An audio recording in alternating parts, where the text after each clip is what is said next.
ಶೃಂಗಾರ ಪದ್ಧತಿಯ 2ನೆಯ ಶ್ಲೋಕದಲ್ಲಿ, ಅಂದರೆ ಪಾದುಕಾ ಸಹಸ್ರದ 252ನೆಯ ಶ್ಲೋಕದಲ್ಲಿ ಪಾದುಕೆಗೆ ರಂಗನಾಥ ಹೇಗೆ ಗಂಧ ಲೇಪಿಸುತ್ತಾನೆ ಎನ್ನುವುದನ್ನು ಹೇಳ್ತಿದ್ದಾರೆ ದೇಶಿಕರು.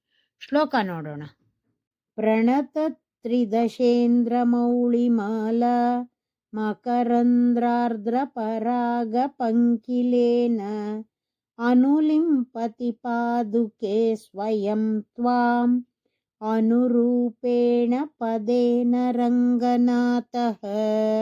ಪಾದುಕೆ, ಹೇ ಪಾದುಕೆಯೇ, ರಂಗನಾಥಃ ಶ್ರೀರಂಗನಾಥನು, ತ್ವಾಂ ನಿನ್ನನ್ನು, ಪ್ರಣತ ತಲೆಬಾಗಿ ನಿಂತಿರುವ, ತ್ರಿದಶೇಂದ್ರ ದೇವಶ್ರೇಷ್ಠರುಗಳ, ಮೌಲಿ ತಲೆಯಲ್ಲಿರುವ, ಮಾಲಾ ಮಾಲೆಯ, ಮಕರಂದ ಜೇನಿನಿಂದ, ಆರ್ದ್ರ ಒದ್ದೆಯಾಗಿರುವ, ಪರಾಗ ಪರಾಗದಿಂದ, ಪಂಕಿಲೇನ ಕೆಸರುಳ್ಳದ್ದಾಗಿಯೂ, ಅನುರೂಪೇಣ ಉಚಿತವಾಗಿಯೂ ಇರುವ, ಪದೇನ ಪಾದದಿಂದ, ಸ್ವಯಂ ತಾನೇ, ಅನುಲಿಂಪತಿ ಚಂದನವನ್ನ ಲೇಪಿಸುತ್ತಾನೆ.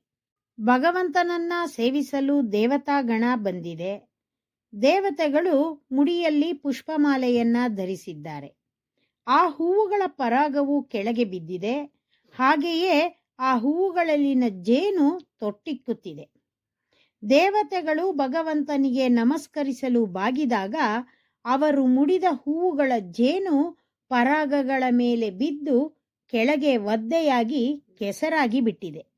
ಶ್ರೀರಂಗನಾಥನು ಆ ಕೆಸರಿನ ಮೇಲೆ ತನ್ನ ಪಾದವನ್ನ ಇಟ್ಟು, ಕೆಸರಿನಿಂದ ಕೂಡಿದ ಪಾದವನ್ನ ಪಾದುಕೆಯ ಮೇಲಿಟ್ಟು ಪಾದುಕೆಗೆ ತನ್ನ ಪಾದದಿಂದ ಗಂಧವನ್ನ ಲೇಪಿಸಿದ್ದಾನೆ ಅಂತಾರೆ ದೇಶಿಕರು.